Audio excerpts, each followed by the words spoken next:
Selamat bertemu kembali dengan saya Ibu Rohaya Sagala di kelas 11 IPA, baik kamu IPA 1 dan IPA 2. Nah, masih dengan lanjutan materi yang sebelumnya.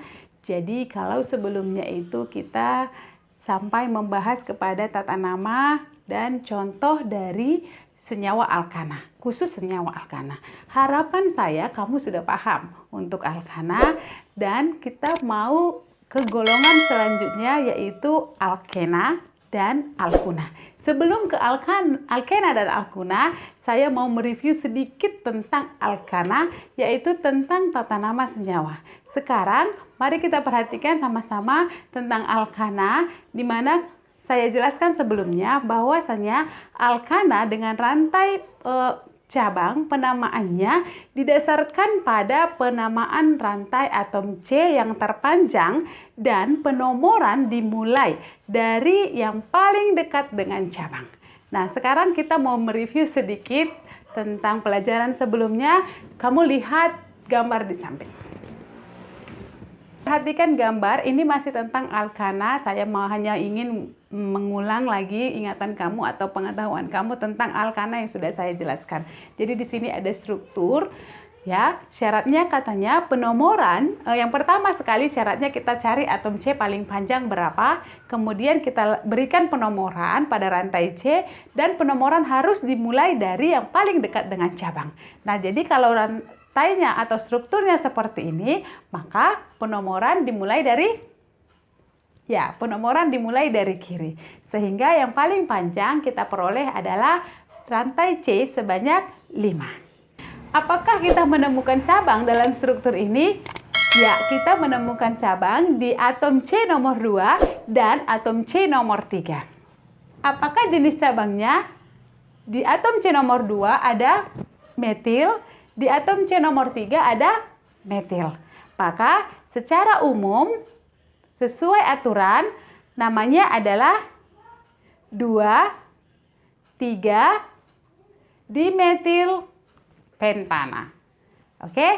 Nah, secara umum atau rumusnya dalam semua struktur rumusnya itu adalah nomor cabang, nama cabang, dan nama rantai panjang. Nah, sekarang kita mau masuk kepada alkena dan alkuna. Alkena sebenarnya merupai alkana, namun memiliki struktur ikatan rantai karbon ganda atau dalam strukturnya memiliki ikatan rangkap seperti ini. Alkena bisa memiliki 1, 2, atau lebih ikatan rangkap seperti ini, tetapi tidak memiliki ikatan rangkap 3. Mengapa? Karena ikatan rangkap 3 hanya dimiliki oleh alkuna. Sedangkan alkuna adalah senyawa hidrokarbon yang menyerupai alkana dan memiliki ikatan rangkap 3 tetapi tidak memiliki ikatan rangkap 2. Oke? Nah, perbedaan antara alkena dan alkuna yang pertama sekali adalah nama, yaitu kalau alkena nanti nama-namanya berakhiran ena, kalau alkuna nama-namanya berakhiran una. Perbedaan yang kedua adalah dalam alkena terdapat ikatan rangkap 2, sedangkan di alkena terdapat ikatan rangkap 3. Perhatikan contoh. Jika ada struktur atau rumus kimia adalah C4H8, dari C4H8 ini kita harus tahu rumus umumnya ini apa. Maka rumus umumnya adalah CnH2n karena hanya ada 8. Nah, sesuai rumus maka ini adalah golongan alkena. Karena rumus umum alkena adalah CnH2n. Berapa banyak C-nya? Ada 4. Kalau di alkana, C4 itu adalah butana. Sedangkan di alkena namanya menjadi butena. Atau contoh lain kita lihat. Seumpama ada C7H14. Nah, rumus yang bisa kita ciptakan dari struktur ini adalah CnH2n. Sehingga kita otomatis bisa katakan ini adalah golongan alkena. Sehingga nama dari senyawa ini C7H14 bukan heptana tetapi heptena karena golongan alkena. Sekarang kita perhatikan struktur ini atau contoh ini. Ada C3H4. C3H4. Kalau kita ciptakan rumus dari rumus kimia ini, kita akan peroleh rumusnya adalah CnH2n kurang 2. Sehingga kita peroleh kalau N-nya 3, maka H itu adalah 2 kali 3 kurang 2, maka sama dengan 4. Sehingga diperoleh C3H4. Dalam alkana, C3 itu adalah propana. Tapi karena rumus umum ini adalah milik alkuna, maka nama struktur ini adalah propuna. Atau kita ambil contoh lain. Seumpama ada C5H8. Dari C5H8 ini kita bisa ciptakan rumus adalah CnH2n kurang 2. Karena C-nya ada 5, sesuai rumus maka H berjumlah 8. C5 dalam alkana itu namanya pentana. Tapi karena ini alkuna, maka nama struktur ini adalah pentuna. Oke?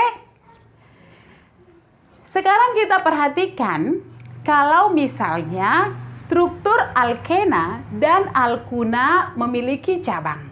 Baik itu cabang etil, metil, propil, dan lain-lain. Bagaimana tata namanya? Satu-satunya perbedaan penamaan antara alkena dan alkuna ialah kalau di alkena akhiran ena, kalau di alkuna akhiran una. Secara sederhana, urutan atau langkah-langkah tata nama alkena dan alkuna ada 5 langkah. Kita lihat sebagai berikut. Yang pertama, kamu tentukan rantai terpanjangnya ada berapa. Yang kedua, tentukan posisi ikatan rangkap ada di nomor berapa.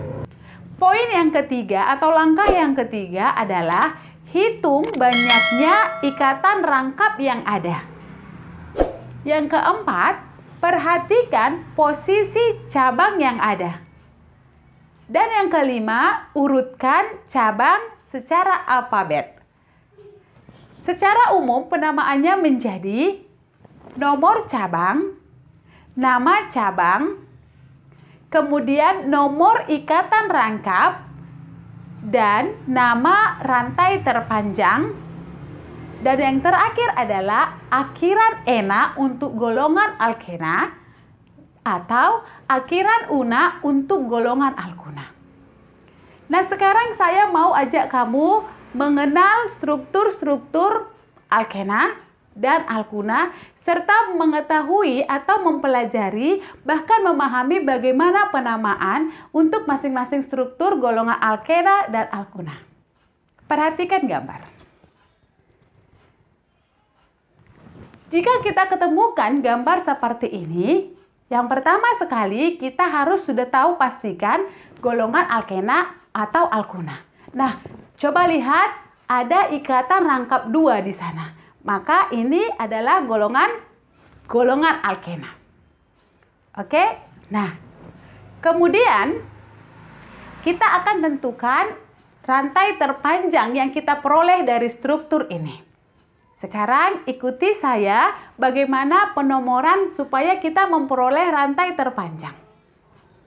Penomorannya adalah sebagai berikut. Ikatan rangkap harus memiliki nomor atau harus mendapat nomor.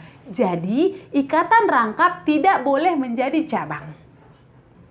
Sehingga penomoran yang kita lakukan harus dimulai dari yang paling dekat dengan ikatan rangkap. Maka penomorannya dimulai dari kiri,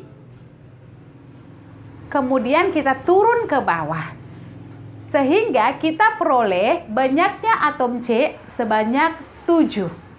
Kalau kita lurus tidak turun, kita hanya peroleh banyaknya atom C hanya 5. Tujuan kita adalah tentukan atom C yang paling panjang dan berikan nomor yang paling dekat pada ikatan rangkap. Setelah penomoran, maka kita tandai apa yang menjadi cabang. Oke? Nah, cabang ini adalah cabang yang berada pada 1C. Maka langsung kita tandai bahwasanya C3H7, maka itu adalah satu cabang yang disebut dengan propil. Penamaan untuk struktur alkena ini adalah 2 propil 1 heptana. 2 itu menunjukkan nomor cabang. Propil itu adalah nama cabang. 1 itu menunjukkan letak ikatan rangkap pada atom C nomor 1. Sedangkan heptena itu adalah jumlah atom C atau jumlah rantai C yang paling panjang, yakni sebanyak 7. Maka namanya adalah heptena. Sekarang kita lihat struktur yang lain. Ditemukan struktur sebagai berikut. Saya ulangi, kamu berikan nomor dimulai dari yang paling dekat dengan ikatan rangkap. Kemudian, ikatan rangkap itu sendiri harus mendapat nomor. Jika kita bertemu dengan struktur yang seperti ini, maka otomatis penomoran dimulai dari penomoran dimulai dari sudut kiri atas. Perhatikan langkah-langkah penomorannya.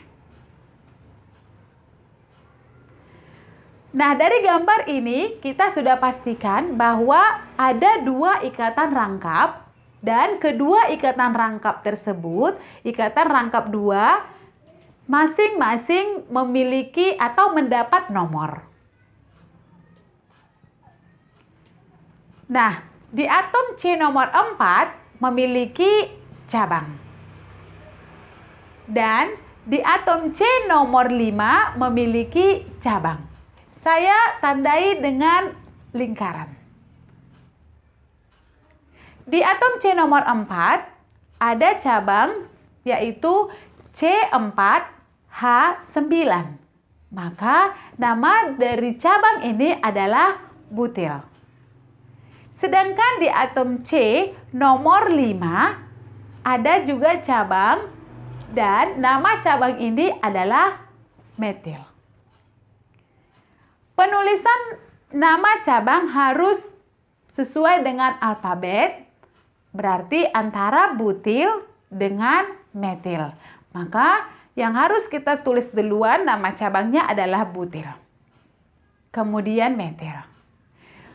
Nama umum pada struktur ini, dari langkah-langkah dan dari penjelasan saya adalah 4 butil, 5 metil, 1, 4 heksadiena. Kenapa ada diena? Karena ikatan rangkap enanya atau rangkap 2-nya ada 2. Maka kita sebutkan diena. 1,4 menyatakan posisi atau letak ikatan rangkap. Oke, saya ulangi. Nama lengkapnya adalah 4 butil. Jadi 4 itu adalah posisi cabang butil, kemudian 5 metil. Jadi 5 itu adalah posisi cabang metil. Lalu 1, 4 heksadiena. Jadi 1 dan 4 itu menyatakan posisi ikatan rangkap 2-nya. Oke, saya ulangi penulisan cabang, nama cabang, kalau ada 2 yang berbeda, ingat tulis nama cabang berdasarkan abjad. Jadi butil dulu, baru metil. Nah, sekarang ini adalah struktur untuk alkuna. tata namanya sama atau langkah-langkahnya sama, hanya saja nanti akhirannya menjadi una. Perhatikan gambar A. Oke? Saya ulangi, penomoran dimulai dari yang paling dekat dengan ikatan rangkap. Maka penomoran dimulai dari kiri. Oke? Saya mau tanya, berapa rantai atom C yang paling panjang dari struktur ini? Ada 4. Oke? Nah, penomoran dimulai dari kiri. Oke? Saya buat nomornya. Next, atom C yang tidak dapat nomor adalah cabang. Maka saya lingkari cabangnya. Oke? Nah, di sini ada cabang, di atom C nomor 3 ada cabang. Maka nama cabang ini adalah CH4. Maka namanya adalah metil. Berdasarkan rumus, maka nama umumnya ini adalah 3 metil 1 butuna atau 3 metil butuna. Angka 1 boleh kamu sebutkan, boleh kamu tuliskan, atau juga tidak boleh tidak disebutkan dan boleh tidak dituliskan. Nah, sekarang struktur yang kedua sebagai contoh untuk alkuna. Dengan langkah-langkah yang sudah saya jelaskan, saya akan beri nomor. Perhatikan. Nah, setelah nomor, kemudian saya tandai yang menjadi cabang, lalu saya beri nama cabang. Maka, dari struktur ini, namanya adalah 4 etil 2 heptuna. Sekarang yang ketiga. Diketahui struktur sebagai berikut. Ingat, penomoran dimulai dari yang paling dekat dengan ikatan rangkap. Kemudian saya berikan nomornya. Selanjutnya, saya tandai cabangnya dan saya berikan nama cabangnya. Maka, secara umum nama dari struktur ini adalah 2,2-dimetil 3 heptuna. 2 itu adalah tempat atau posisi daripada cabang. Dimetil itu adalah cabang, yang mana cabangnya metil ada 2, jadi disebutkan ada di. Kemudian 3 itu adalah posisi ikatan rangkap. Dan heptuna itu menunjukkan bahwa rantai terpanjang ada 7. Demikian penjelasan saya tentang tata nama alkena dan alkuna. Ya, jadi perbedaan alkena dengan alkuna hanya tentang ikatan rangkap 2 dan ikatan rangkap 3 serta akhiran ena dan akhiran ana. Selanjutnya, penomoran selalu dimulai dari C yang paling dekat dengan ikatan rangkap. Selanjutnya, kamu boleh latihan lagi dengan struktur-struktur yang saya berikan untuk selanjutnya. Kamu latih di rumah atau kamu latih kepribadian kamu untuk saya mengetahui bagaimana pemahaman kamu terhadap penjelasan atau terhadap materi alkena dan alkuna. Oke, sampai di sini penjelasan saya. Harapan saya kalian boleh paham, atau bagi yang kamu kurang paham, kamu boleh bertanya atau japri saya. Sampai di sini, terima kasih. Tuhan Yesus memberkati.